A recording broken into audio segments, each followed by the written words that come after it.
David Shaw's on the phone line right now. Is he on the phone line right Yes, now? Coach is on. Coach David Shaw has got not only Kansas State coming up Friday, but then a bye week, USC at UCLA, at Washington, then Washington State, and then at Notre Dame.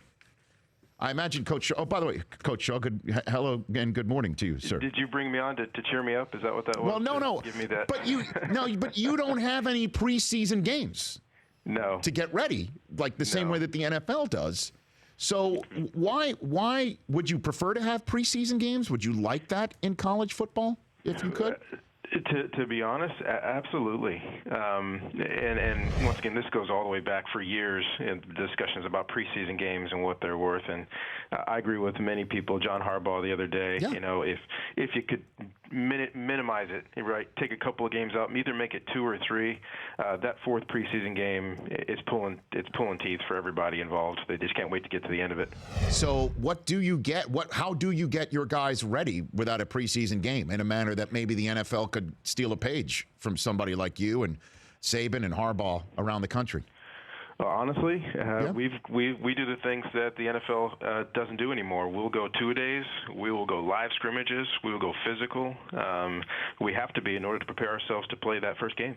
And so it is something that the NFL has collectively bargained out, essentially, is what you're saying, for a lot. To a certain degree. So for me, I think you do need the preseason. I do think you need a couple of good tune-ups because once you start playing, I mean, it's live. And jobs and money is on the line, and you don't want to go into that thing not having a decent idea of how well certain guys are going to play. You know how Aaron Rodgers is going to play, but you have that second-string linebacker that didn't play last year that's in a position to play. He needs to go against somebody a couple times so you can not only evaluate him, but help him improve before you have a live game. So how did you, say, use these 2-a-days and things of the more physical nature, as you point out, to decide who's your quarterback coming into this season with you having named Ryan Burns as your starting quarterback this year, Coach? Well, that's the tough part because you still don't hit the quarterback, but we had a lot of blitz periods. We had a lot of move-the-ball periods, and it's hard coaching those defensive guys because you want them to rush full speed and then just avoid the quarterback so he still feels that pressure in the pocket, throwing the ball with people around him. So that's what we tried to do. And so is it possible we see more than one quarterback for you, or are you one of those guys that if you have more than one, you have none at the position? I disagree with that to a certain degree. We've had a really good quarterback competition with Ryan Burns and Keller Chris, and both guys have performed very well. Ryan's slightly ahead right now, but at the same time, I believe Keller's earned the right to play.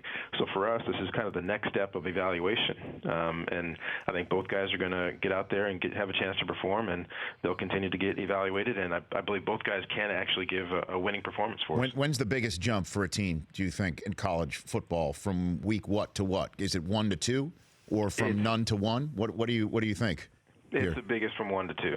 It's the first time you got to play a 60-minute game.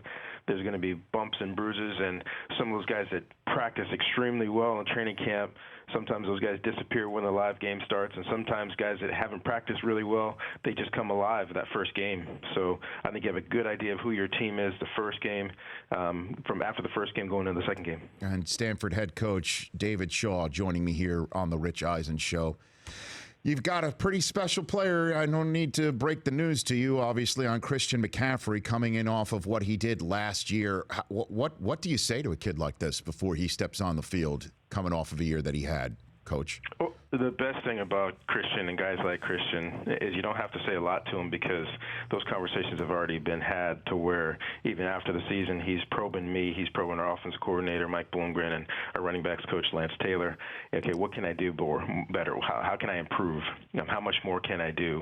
How else can I help this football team? How can I get better? What didn't I do well? What do we need to work on? I mean, those guys like him, they're nonstop, always trying to push themselves and improve themselves. So that's been a joy to be around because when your best player is pushing himself, no one else has any excuses but to follow him and push themselves also. So when the question is, what do I need to improve and work on, what's the answer to that from this kid? There are a lot of little things, nothing big, of course. Having the best season in the history of college football for a skilled player last year. But it's one of those things about reading plays better, maybe getting a little bit better at a route, better understanding. He's got a better understanding of our offense right now than he did before, as far as what everybody's doing and where everybody is. And I think that only helps him make better decisions and maybe anticipate what's going to happen even more. What's the changes maybe in the rule book or the way or rules of emphasis from the intelligentsia of college football that you're circling the most that might be something that's difficult to wrap your arms around or get used to weeks 1, 2, 3 of the college season, Coach? Not so much for us, rule change wise. I think the battle for us always is we are still a traditional huddle offense going against very many spread non-huddle teams, and controlling the tempo of the game and not feeling like we need to change how we do what we do because other people do different things, and trying to perfect our style of football. David Shaw, Stanford head coach, joining me here on the Rich Eisen Show. When we were sitting there in Chicago talking about quarterbacks for the draft, Coach, Dak Prescott's name didn't come up at all. And now look, the situation that he is in right now. Just first blush, knowing whatever notes you may have had scribbled on your iPad for the off chance that Prescott was going to get drafted in the first round that first night, which was very off. What do you think of his abilities to maybe come in week 1? Now you got the Giants against the Cowboys. Romo's out for 6 weeks. What are your thoughts on that subject? Well, the good of it was you knew he was mature. You knew he was composed. The only thing for me watching him in college was he's one of those guys who say, okay, it's not going to be that easy for him in the NFL, right?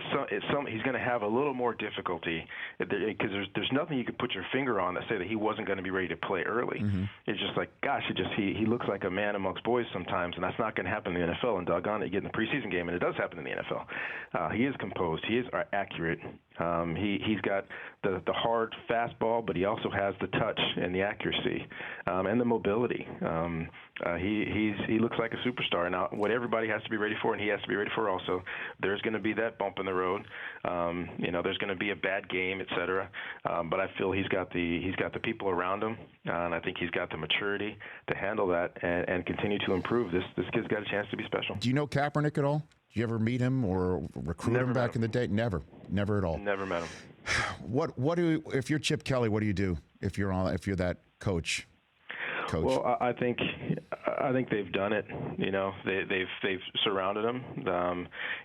Locker rooms are special, and you can have a bunch of people that believe in a bunch of different things, but you've got to come together every game day and have each other's back and play the best that you can, and not let your differences pull you apart. I know that staff pretty well. I trust those guys. Chip's been through a lot of tough things in the last couple of years, and has always seemed to pull the team together.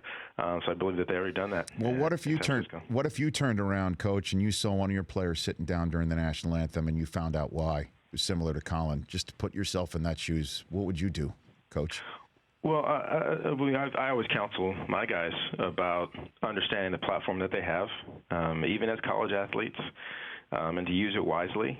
I'm not one that necessarily particularly believes in this form of protest, although I do believe in people standing up for what they believe in. I think our guys, we've had a lot of conversations, and once again, this being Stanford University, we have these discussions about what's important and how we can affect positive change, whether it's on the field or off. I for one, truly believe in standing up for the national anthem. I think too many Americans, men and women, many races, including African Americans, have fought for our right to choose, and I choose to honor them.